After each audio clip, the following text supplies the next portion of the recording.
नमस्कार दोस्तों, science with Sachin sir YouTube channel पर आप सभी का स्वागत है। दोस्तों, अगर आप चैनल पर नए हो तो चैनल को सब्सक्राइब जरूर करें। दोस्तों, मैं आपके लिए लेकर आया हूं राजस्थान पुलिस कांस्टेबल परीक्षा के लिए जनरल साइंस की स्पेशल टेस्ट सीरीज, जिसका नाम है साइंस का महासंग्राम।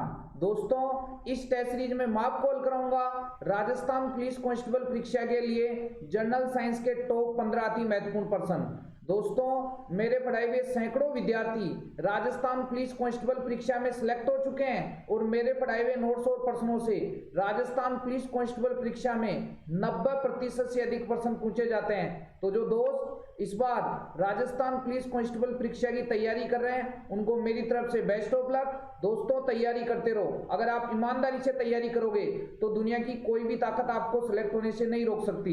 तो दोस्तों, आज इस वीडियो में मैं आपको कॉल कराऊंगा साइंस का महासंग्राम टेस्ट सीरीज का टेस्ट नंबर 9। जिन विद्यार्थियों ने साइंस का महासंग्राम टेस्ट सीरीज के पिछले 8 टेस्ट के वीडियो नहीं देखे हैं तो नीचे डिस्क्रिप्शन बॉक्स में लिंक दिया हुआ है और अलग से प्लेलिस्ट बनी हुई है।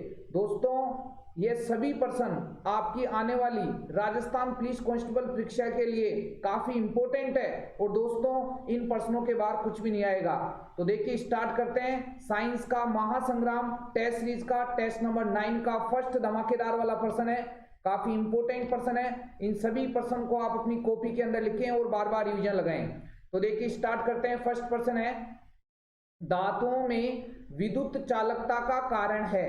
ऑप्शन देखते हैं, प्रोटॉन, मुक्त इलेक्ट्रॉन, बंधित इलेक्ट्रॉन, मुक्त आयन। तो दोस्तों, आपको याद रखना है, क्या एक इंपॉर्टेंट बात बता रहा हूं, धात्वें विद्युत की क्या होती है? धात्वें विद्युत की सुचालक होती है।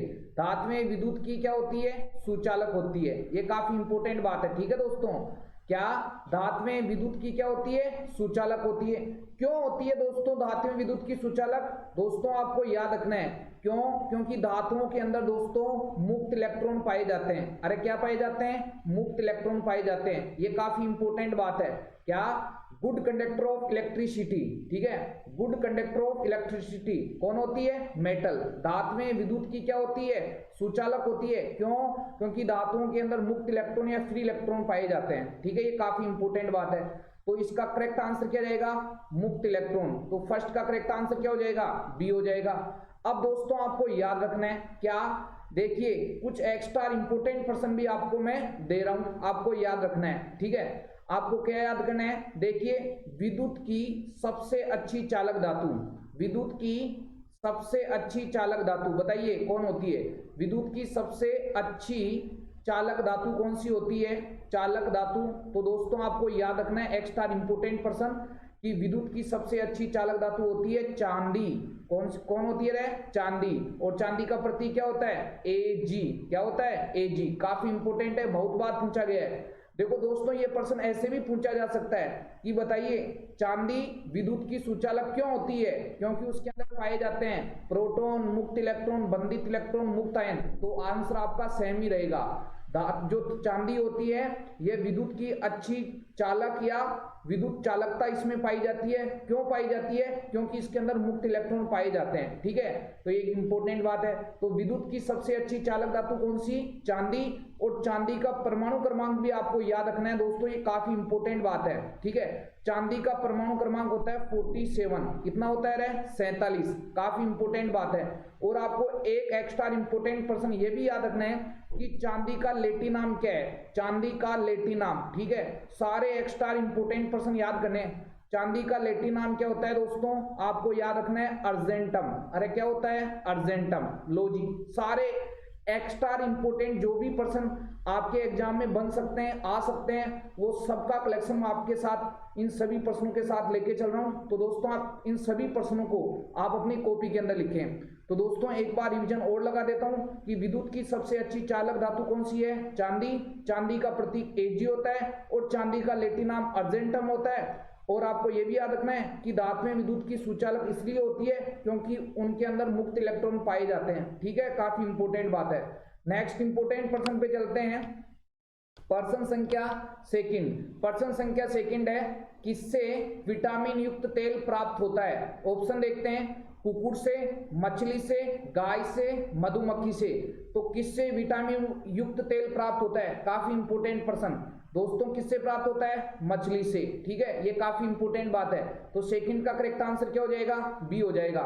दोस्तों आपको याद रखना है कि जो मछलियों का यकृत का तेल होता है, ठीक है, मछलियों का यकृत का तेल, यकृत का तेल इंग्लिश में बोला जाता है दोस्तों फिश लीवर ऑयल। क्या बोला जाता है? Fish liver oil. ठीक है, ये इंपोर्टेंट बात है। मछलियों का जो यकृत का तेल होता है, फिश लीवर ऑयल होता है, उनके अंदर कौन से विटामिन की मात्रा अधिक होती है? तो दोस्तों आपको याद रखना है ए और डी, ए व डी, ये काफी इंपोर्टेंट बात है। मछलियों का जो यकृत का तेल होता है, फिश लीवर ऑयल होता है, उनके अंदर विटामिन ए और डी की प्रचुर मात्रा पाई जाती है। तो विटामिन युक्त तेल किससे प्राप्त होता है? मछलियों से प्राप्त होता है। काफी इंपोर्टेंट बात, ठीक है, याद रख लेना। विटामिन का नाम भी बता दिया, ए और डी। और आपको यह भी याद रखना है दोस्तों कि मछलियों का अध्ययन क्या कहलाता है, यह भी एक इंपोर्टेंट बात है। तो मछलियों का अध्ययन कहलाता है दोस्तों, काफी इंपोर्टेंट है, इक्थियोलॉजी। अरे मछलियों का अध्ययन क्या कहलाता है? इक्थियोलॉजी। ठीक है, ये धमाकेदार वाले प्रश्न हैं, बहुत सारे बच्चे इन प्रश्नों को स्किप कर देते हैं, छोड़ देते हैं। तो आपको याद रखना है कि मछलियों का अध्ययन क्या कहलाता है? इक्थियोलॉजी। जैसे हृदय का अध्ययन क्या कहलाता है? कार्डियोलॉजी। लीवर या यकृत का अध्ययन क्या कहलाता है? हिपेटोलॉजी। ठीक है, कुछ इंपोर्टेंट शाखाएं भी आपको याद करनी है दोस्तों। आपकी एग्जाम में शाखाओं से रिलेटेड एक प्रश्न पूछा जाता है, तो याद रखना है। लो जी, नेक्स्ट इंपोर्टेंट पर्सन पे चलते हैं। पर्सन संख्या थर्ड, पर्सन संख्या थर्ड है, देखिए थैलीसीमिया एक आनुवांशिक रोग है जो प्रभावित करता है, किसको प्रभावित करता है? रुधिर, प्लिया, फेफड़ा और हृदय।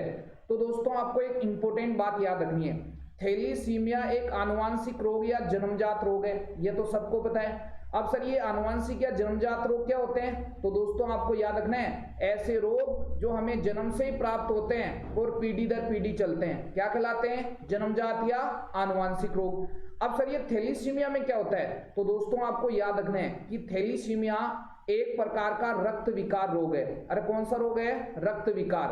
मतलब सर दोस्तों इसमें आपको याद रखना है कि जिस व्यक्ति के थैलीसीमिया हो रखा है उसमें खून की कमी रहती है दोस्तों। अगर सीधी और सिंपल और साधारण भाषा में आपको मैं समझाऊं तो थैलीसीमिया से पीड़ित व्यक्ति में रक्त की कमी रहती है, खून की कमी रहती है। समझ में आई बात? तो थैलीसीमिया से कोई भी ग्रसित व्यक्ति है उसको हर 21 दिन के अंतराल पर खून छड़वाना पड़ता है। ठीक है, 1 यूनिट 2 यूनिट, ये इंपॉर्टेंट बात है। ठीक है, तो थैलीसीमिया में व्यक्ति के अंदर किसकी कमी रहती है? खून की। तो सर ये जन्मजात रोग है? ये बिल्कुल जन्मजात रोग है। ठीक है, अब देखो आपको याद रखना है, तो बताओ थैलीसीमिया एक आनुवांशिक रोग है जो प्रभावित करता है किसको? रुधिर को। खून की तो कमी होती है क्योंकि थैलीसीमिया एक रक्त विकार रोग है।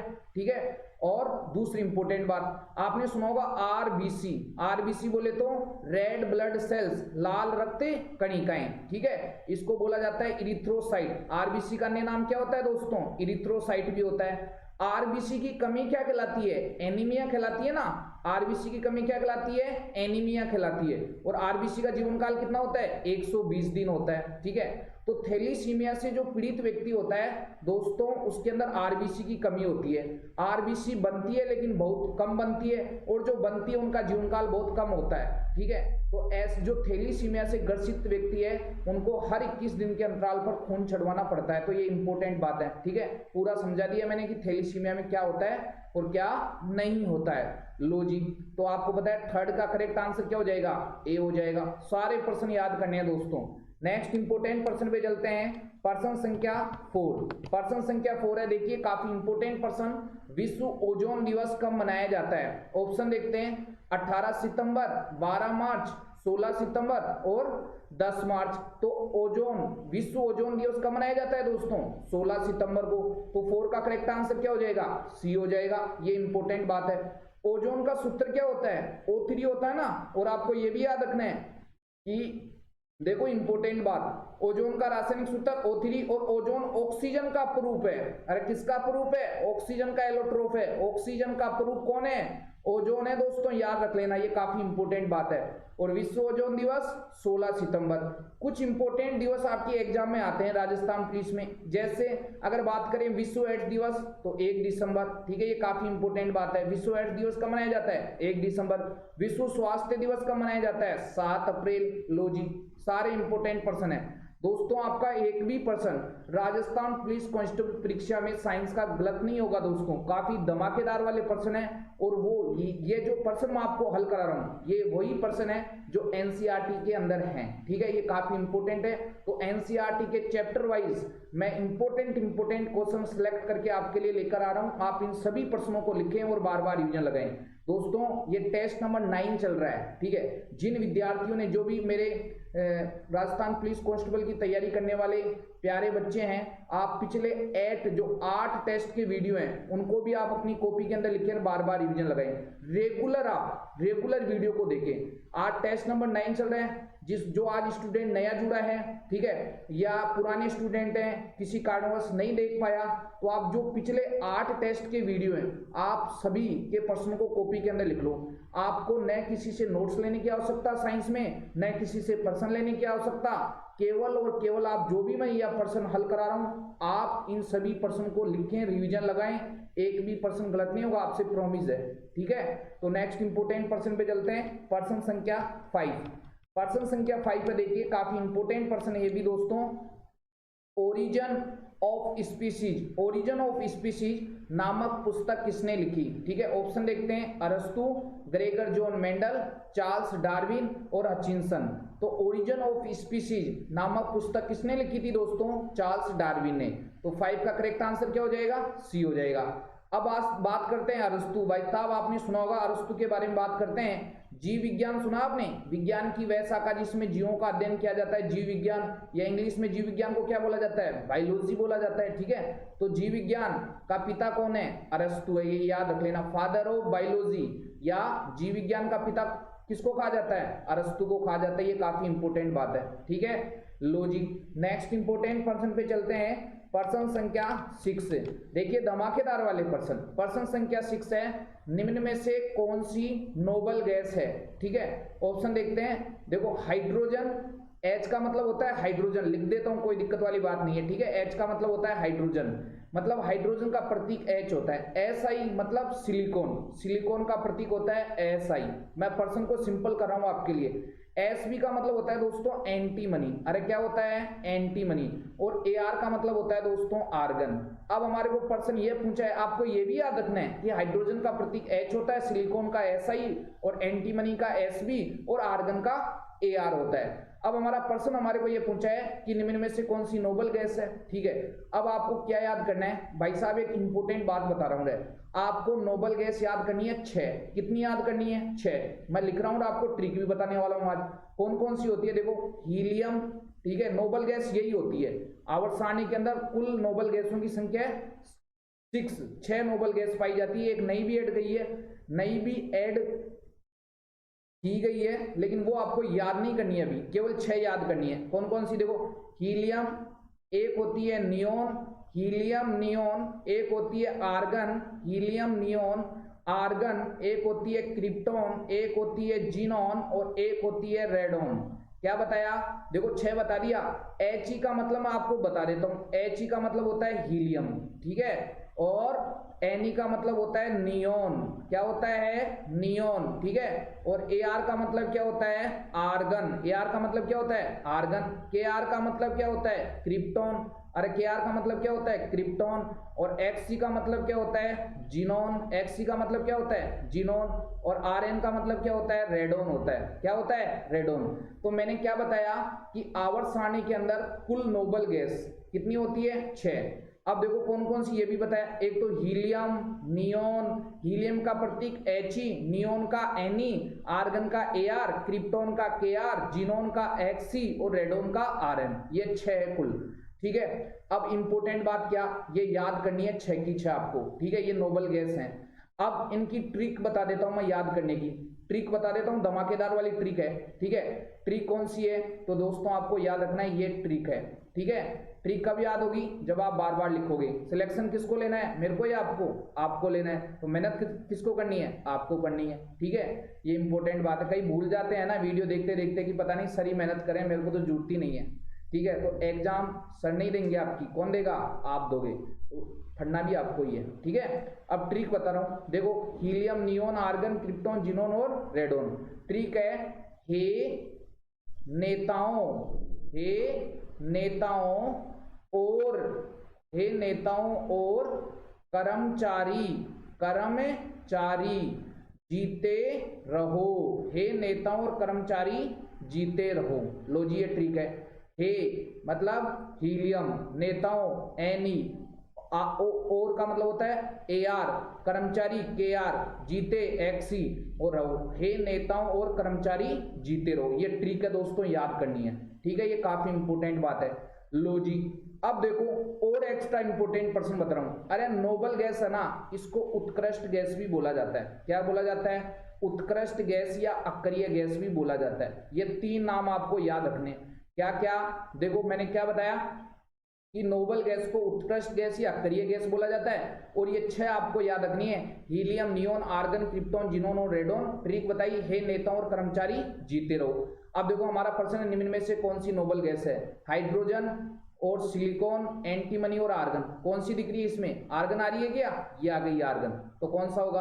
आर्गन। मतलब 6 का करेक्ट आंसर क्या हो जाएगा? डी हो जाएगा।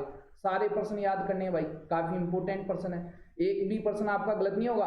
अब चाहे से किसी भी नाम से प्रश्न आए कि उत्कृष्ट गैस कौन सी है, अक्रिय गैस कौन सी है या नोबल गैस कौन सी है, सही कर दोगे ना आप? बिल्कुल सही कर दोगे। ठीक है, आगे चलते हैं। नेक्स्ट इंपोर्टेंट पर्सन पे चलते हैं। पर्सन संख्या 7। ये भी बहुत अच्छा पर्सन है। निम्न में से उपधातु है। ऑप्शन देखते हैं। देखो Al, Fe, Ge और Pb। Al का मतलब क्या होता है सर? एल्यूमिनियम। अरे क्या होता है? एल्यूमिनियम। ठीक है, ये इंपॉर्टेंट बात है। और Fe का मतलब क्या होता है सर? आयरन या लोहा होता है। ठीक है, याद रखना है आपको। नेक्स्ट Ge का मतलब क्या होता है? जर्मेनियम। ये तो सबको याद है ना भाई कि एल्यूमिनियम का प्रतीक Al होता है, आयरन या लोहा का Fe होता है। 30 तक तो सबको याद है ना, तत्व, उनके प्रतीक और परमाणु क्रमांक। जिनको याद नहीं है उनका माहौल थोड़ा सा रंगीन है, जरूर याद कर लीजिएगा आप। ठीक है, ये इंपॉर्टेंट बात है, 30 तक तो याद रहनी चाहिए भाई। एल्यूमिनियम का Al, आयरन या लोहा का Fe और जर्मेनियम का Ge और Pb का मतलब होता है लेड या सीसा। लेड या सीसा। अब हमारे को प्रश्न ये पूछा है कि निम्न में से कौन सी उपधातु है? सर मेरे को तो पता ही नहीं उपधातु कौन सी है। तो कोई दिक्कत वाली बात नहीं है, आज से याद कर लेना। क्या? देखो उपधातु आवर्त सारणी के अंदर कुल कितनी होती है? 7 होती है। अरे कितनी होती है? 7। कौन कौन सी होती है मैं बता देता हूँ। एक तो होती है बोरोन, ठीक है, एक होती है सिलिकॉन, एक होती है बोरोन, एक सिलिकॉन, एक होती है आर्सेनिक, ठीक है, एक होती है टेलुरियम, ठीक है, एक होती है दोस्तों एस्टेटिन और एक होती है दोस्तों जर्मेनियम। कौन होती है? जर्मेनियम। और एक होती है एंटीमनी। अरे क्या होती है? एंटीमनी। देखो 7 लिख दी, 1 2 3 4 5 6 और 7। क्या बताया? Boron, silicon, arsenic, tellurium, एस्टेटिन, germanium और एंटीमनी। ये आवर्त सारणी के अंदर पाई जाने वाली उपधातु है। अब मैं सामने ये भी लिख देता हूं कि बी का मतलब होता है बोरोन। क्या होता है? बोरोन। एसआई का मतलब क्या होता है दोस्तों? सिलिकॉन। क्या होता है? सिलिकॉन। एएस का मतलब क्या होता है?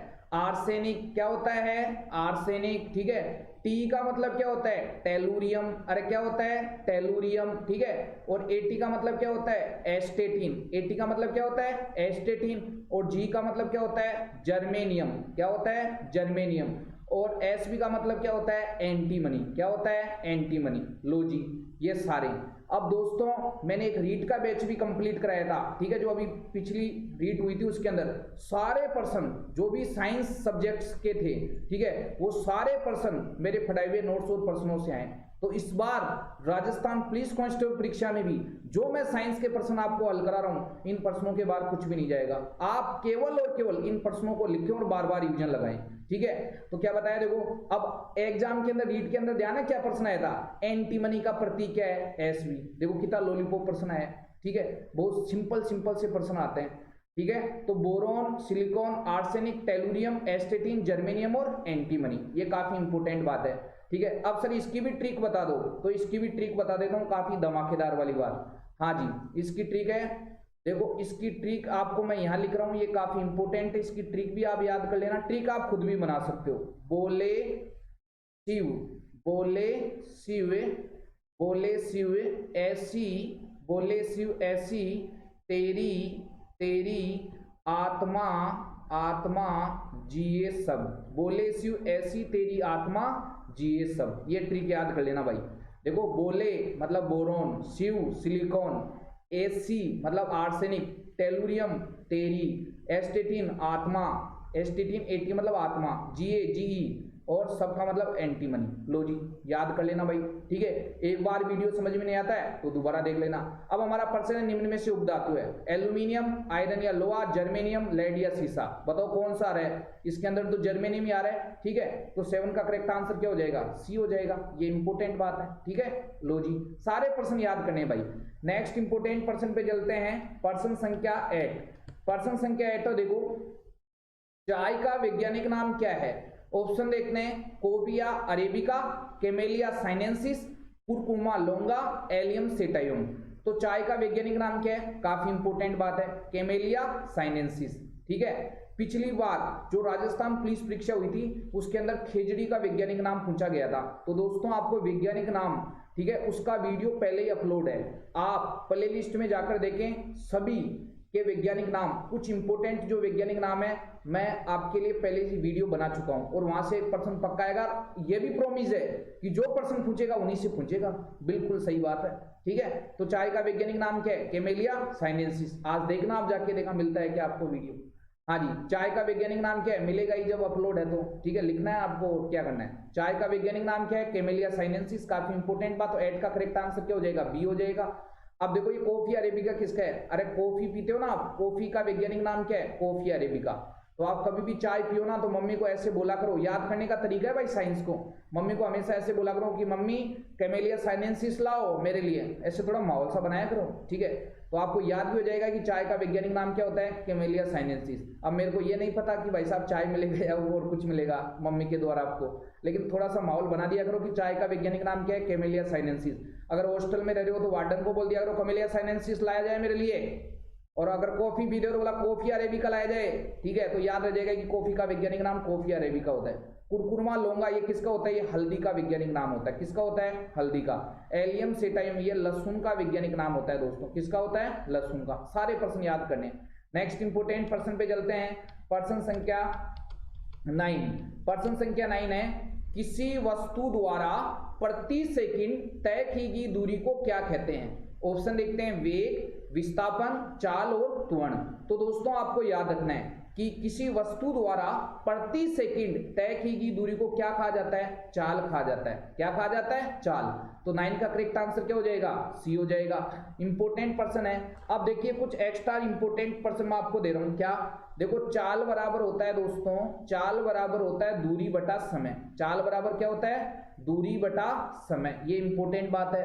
अब मैं एक इंपोर्टेंट बात बता रहा हूं आपको, बताइए दूरी को किस में नापते हैं? मीटर को। और समय को किस में नापते हैं? सेकंड में। तो चाल एक दोस्तों काफी इंपोर्टेंट बात है, चाल एक अदिश राशि होती है। कौन सी राशि होती है? अदिश राशि। चाल एक अदिश राशि होती है, और चाल बराबर होता है दूरी बटा समय, और दूरी मीटर और समय सेकंड। तो चाल का जो एसआई मात्रक होता है, काफी इंपोर्टेंट पर्सन बता रहा हूं, चाल का एसआई मात्रक मीटर प्रति सेकंड होता है। क्या होता है? मीटर प्रति सेकंड। चाल का एसआई मात्रक क्या होता है? मीटर प्रति सेकंड। और चाल एक अदिश राशि है, और किसी वस्तु द्वारा प्रति सेकंड तय की गई दूरी को क्या कहा जाता है? चाल कहा जाता है। सारे प्रश्न आपको याद करा रहा हूं, ठीक है। लो जी नेक्स्ट इंपोर्टेंट प्रश्न पे चलते हैं, प्रश्न संख्या 10। देखिए प्रश्न संख्या 10 है दोस्तों, दाब का एसआई मात्रक होता है। ऑप्शन देखते हैं, न्यूटन बटा मीटर स्क्वायर, न्यूटन बटा मीटर, मीटर प्रति सेकंड और मीटर प्रति सेकंड स्क्वायर। तो बताइए दाब का एसआई मात्रक क्या होता है? लो जी अब देखो दाब बराबर होता है दोस्तों बल बटा क्षेत्रफल। क्या होता है रे? बल बटा क्षेत्रफल। दाब बराबर होता है बल बटा क्षेत्रफल। अब इंपोर्टेंट बात है कि जो बल होता है उसका मात्रक क्या होता है? तो बल का मात्रक न्यूटन, और क्षेत्रफल का मात्रक क्या होता है? Metre square. तो न्यूटन बटा मीटर स्क्वायर किसका एसआई मात्रक है? दाब का। लो जी काफी इंपोर्टेंट बात, अगर सूत्र आपको याद है तो आप मात्रक तो आसानी से निकाल सकते हो। तो दाब का एसआई मात्रक क्या होगा? न्यूटन बटा मीटर स्क्वायर। ये इंपोर्टेंट बात है, ठीक है। तो 10 का करेक्ट आंसर क्या हो जाएगा? ए हो जाएगा। और आपको ये भी याद रखना है कि न्यूटन बटा मीटर स्क्वायर को कॉमन रूप से बोला जाता है पास्कल। तो दाब का मात्रक पास्कल भी होता है, ये भी याद रखना आपको, ठीक है। ये इसको न्यूटन, देखो कभी कभार एग्जाम में ये भी दे दिया जाता है न्यूटन प्रति वर्ग मीटर, प्रति वर्ग मीटर, ठीक है, एक ही बात है ना, न्यूटन प्रति वर्ग मीटर, ठीक है, न्यूटन बटा मीटर स्क्वायर या न्यूटन प्रति वर्ग मीटर, एक ही बात है। लो जी, सारे प्रश्न याद करने भाई।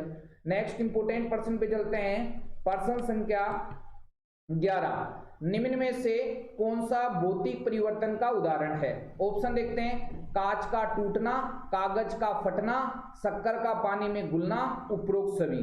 तो दोस्तों आपको याद रखना है, देखिए मैं आपको एक बिल्कुल सिंपल तरीके से समझा रहा हूं। कैसे? जैसे मान लीजिए कोई भी पदार्थ है, उसके अंदर दो ही तरह के परिवर्तन होते हैं, या तो भौतिक परिवर्तन फिजिकल चेंजेज होगा या केमिकल चेंजेज या रासायनिक परिवर्तन होगा। जैसे मान लीजिए मेरे पास दूध है, ठीक है, मैंने इसको क्या बनाया, इसको दही बना लिया, तो दूध से क्या बन गया, दही बन गया। आप मेरे को एक चीज बताओ, क्या आप दही से दूध थोड़ी बना सकते हो? नहीं बना सकते ना। तो अगर किसी पदार्थ में कोई परिवर्तन हुआ, उससे मान लीजिए ये बन गया, ठीक है, और वापस इससे ये नहीं बन रहा है, इसका मतलब उसके अंदर कौन सा परिवर्तन है? रासायनिक परिवर्तन है। कौन सा परिवर्तन है? रासायनिक परिवर्तन। बस ये ट्रिक इतनी सी याद रखनी है। कोई भी पदार्थ जिसमें किसी तरह का परिवर्तन हुआ, अगर वापस उससे वो बना सकते हैं तो भौतिक है, नहीं बना सकते तो रासायनिक परिवर्तन या केमिकल चेंजेज है। कांच का टूटना, कांच को आप वापस जोड़ सकते हो, ठीक है, तो कांच का टूटना भौतिक परिवर्तन का उदाहरण है, ठीक है। कागज का फटना, अरे 2000 का नोट फट जाता है, उसको चिपकाते हो और फिर दूसरों के चिपकाते हो, ठीक है, तो वो कौन सा परिवर्तन हुआ? भौतिक परिवर्तन ही तो हुआ। तो कागज का फटना भौतिक परिवर्तन। जबकि कागज का जलना, 2000 का नोट जल गया, अब भाई साहब किसी के नहीं चिपकाओगे क्योंकि चिपकाने लायक रहे ही नहीं आप, ठीक है। तो कागज का जलना रासायनिक परिवर्तन और कागज का फटना भौतिक परिवर्तन। शक्कर का पानी में घुलना, ये भी भौतिक परिवर्तन का उदाहरण है। तो भौतिक परिवर्तन का उदाहरण तीनों है, तो आंसर आएगा उपरोक्त सभी। तो 11वीं का करेक्ट आंसर क्या हो जाएगा? डी हो जाएगा। भौतिक और रासायनिक परिवर्तन का वीडियो में डिटेल से आपके लिए अवेलेबल करा रखा हूं यूट्यूब पर, अपलोड पहले से ही, आप वहां जाकर जरूर देखें, शानदार वाला, कभी किसी से पढ़ने की आवश्यकता ही नहीं है, परमानेंट याद हो जाएगा आपको, प्ले लिस्ट में जाकर देखें आप, ठीक है। नेक्स्ट इंपोर्टेंट प्रश्न पे चलते हैं, प्रश्न संख्या 12। देखिए, निम्न में से यौगिक का उदाहरण है सोना, ऑक्सीजन, अमोनिया और गंधक। अब आपको क्या याद करना है? देखो यौगिक के अंदर क्या होता है, दो या दो से अधिक तत्वों या परमाणुओं को, दो या दो से अधिक तत्वों या परमाणुओं को एक निश्चित अनुपात में मिलाने पर क्या बनता है? यौगिक बनता है। देखो देखो सोना है, सोने का प्रतीक क्या होता है? आप सिंपल तरीके से समझो, Au होता है। ऑक्सीजन का क्या होता है? O2 होता है। अमोनिया NH3 होता है, ठीक है, और गंधक का मतलब होता है सल्फर, जिसका प्रतीक क्या होता है? S होता है। बताओ इसके अंदर इनमें से किस में दो या दो से अधिक तत्व आ रहे हैं? तो वो तो अमोनिया। तो अमोनिया किसका एग्जाम्पल है? यौगिक का एग्जाम्पल है, काफी इंपोर्टेंट। और अगर समान प्रकार के परमाणुओं का समूह क्या कहलाता है? तत्व कहलाता है। और यौगिक का परिभाषा क्या है कि दो या दो से अधिक तत्वों या यौगिकों को एक निश्चित अनुपात में रासायनिक संयोग द्वारा मिलाने पर बने पदार्थ को क्या कहा जाता है? यौगिक कहा जाता है। अरे जैसे H2O है, ये भी यौगिक है, क्योंकि ये जल है और हाइड्रोजन के दो परमाणु और ऑक्सीजन का एक परमाणु से मिलकर बना है। NH3 भी क्या है? यौगिक है। NaCl भी क्या है? यौगिक है, ठीक है। जबकि O2 क्या है? ये क्या है? ये इंपोर्टेंट बात है, ये तत्व है, गैस है, ठीक है, ये इंपोर्टेंट बात है, क्योंकि इसके अंदर दो या दो से अधिक तत्व है ही नहीं। लो जी, तो 12वीं का करेक्ट आंसर क्या हो जाएगा? सी हो जाएगा। लो जी, याद करना है भाई, तत्व, यौगिक और मिश्रण, यहां से एक प्रश्न जरूर बनता है आपके एग्जाम में। नेक्स्ट इंपोर्टेंट प्रश्न पे चलते हैं, प्रश्न संख्या 13। प्रश्न संख्या 13 है, पेट्रोल किस विधि से प्राप्त किया जाता है? ऑप्शन देखते हैं, आसवन, निष्पंदन, क्रिस्टलीकरण और परबाजी आसवन। तो पेट्रोल किस विधि से प्राप्त किया जाता है? परबाजी आसवन, ठीक है। 13वें का करेक्ट आंसर क्या हो जाएगा? डी हो जाएगा, काफी इंपोर्टेंट बात है। नेक्स्ट इंपोर्टेंट प्रश्न पे चलते हैं, प्रश्न संख्या 14। किस समस्थानिक का उपयोग कैंसर उपचार में करते हैं? ऑप्शन देखते हैं, सोडियम 24, आयोडीन 131, कोबाल्ट 60 और यूरेनियम। धमाकेदार वाला प्रश्न है, एनसीईआरटी बेस्ड प्रश्न है। तो कैंसर उपचार में किसका उपयोग करते हैं? कोबाल्ट 60 का, ठीक है, ये इंपोर्टेंट बात है। तो 14 का करेक्ट आंसर क्या हो जाएगा? सी हो जाएगा। अरे आपको ये भी याद रखना है कि कैंसर का अध्ययन क्या कहलाता है, ओंकोलॉजी। कैंसर का अध्ययन क्या कहलाता है, ओंकोलॉजी। विश्व कैंसर दिवस कब मनाया जाता है, फटाफट बताओ, 4 फरवरी को। विश्व कैंसर दिवस कब मनाया जाता है, 4 फरवरी। और कैंसर के लिए कौन सा परीक्षण होता है, तो आपको याद रखना है बायोप्सी परीक्षण। कैंसर के लिए कौन सा परीक्षण, बायोप्सी परीक्षण। सर क्या होता है बायोप्सी परीक्षण में, अगर डॉक्टर को किसी उत्तक कोशिका या अंग के अंदर मान लीजिए उसको लगता है कि इसके अंदर कैंसर के सिम्टम्स या गुण है, तो वो उसको काट कर निकालता है, फिर उसका टेस्ट या परीक्षण करता है, उसी को बोला जाता है बायोप्सी परीक्षण। बहुत बार सुना होगा आपने कि विडाल परीक्षण टाइफाइड के लिए होता है, एलिसा परीक्षण एड्स के लिए होता है, ठीक है। लेकिन ये इंपॉर्टेंट है कि बायोप्सी जो परीक्षण होता है वो किसके लिए होता है, कैंसर के लिए होता है। और कैंसर के उपचार में हाँ जी कोबाल्ट 60 समस्थानिक का उपयोग किया जाता है। और जो कैंसर है ये कोशिकाओं की अनियंत्रित वृद्धि से होने वाला रोग है, ठीक है। कोशिकाओं की अनियंत्रित वृद्धि से होने वाला रोग है, अनियंत्रित वृद्धि से होने वाला रोग है। तो एक एग्जाम में ध्यान है क्या पूछा गया था, बहुत अच्छा प्रश्न पूछा गया था, आप समझने का प्रयास करना। ऐसे लिखा हुआ था disease of cell, disease of cell, disease of cell, कोशिकाओं का रोग, डिजीज ऑफ सेल, केवल इतना सा टर्म दिया गया था। देखो कितना अच्छा प्रश्न बना, डिजीज ऑफ सेल है। एक ऑप्शन था एड्स, एक था डिप्थीरिया, एक था कैंसर, एक था टीबी। तो डिजीज ऑफ सेल ये जो टर्म है, डिजीज ऑफ सेल मतलब कोशिकाओं का रोग। अरे कौन सा है, याद रखना है, कोशिकाओं का रोग केवल और केवल कैंसर है। तो डिजीज ऑफ सेल जो टर्म है किसके लिए यूज की जाती है, कैंसर के लिए यूज की जाती है। काफी इंपोर्टेंट बात है, ठीक है। आयोडीन 131 समस्थानिक का उपयोग घेंगा रोग के उपचार में करते हैं, घेंगा रोग के उपचार में करते हैं। आप ध्यान रखिएगा, काफी इंपोर्टेंट प्रश्न है, ठीक है। लो जी नेक्स्ट इंपोर्टेंट प्रश्न पे चलते हैं। प्रश्न संख्या 15, प्रश्न संख्या 15 है दोस्तों, ये भी धमाकेदार वाला प्रश्न है। तंबाकू मोजेक रोग का कारण है, ऑप्शन देखते हैं, विषाणु, बैक्टीरिया, कृमि और प्रोटोजोआ। तो तंबाकू मोजेक रोग का कारण क्या है दोस्तों, विषाणु या वायरस, ठीक है। ये इंपोर्टेंट बात है। तो 15 का करेक्ट आंसर क्या हो जाएगा, ए हो जाएगा। विषाणु को इंग्लिश में वायरस भी कहा जाता है, ठीक है। सारे प्रश्न इंपोर्टेंट है दोस्तों। और आपको ये भी याद रखना है कि वायरस का अध्ययन क्या कहलाता है, तो वायरस का अध्ययन कहलाता है वायरोलॉजी। वायरस का अध्ययन क्या कहलाता है, वायरोलॉजी। और वायरस की खोज किसने की थी, ये भी याद रखना है, इवानोवस्की ने। अरे किसने की थी, इवानोवस्की ने। तो दोस्तों आज मैंने इस वीडियो में आपको हल कराया साइंस का महासंग्राम टेस्ट सीरीज का टेस्ट नंबर 9। जिन विद्यार्थियों ने साइंस का महासंग्राम टेस्ट सीरीज के पिछले 8 टेस्ट के वीडियो नहीं देखे हैं तो नीचे डिस्क्रिप्शन बॉक्स में लिंक दिए हुए हैं और अलग से प्लेलिस्ट बनी हुई है। दोस्तों ये सभी प्रश्न आपकी आने वाली राजस्थान पुलिस कांस्टेबल परीक्षा के लिए काफी इंपॉर्टेंट है। और दोस्तों इन प्रश्नों के बाद कुछ भी नहीं आएगा।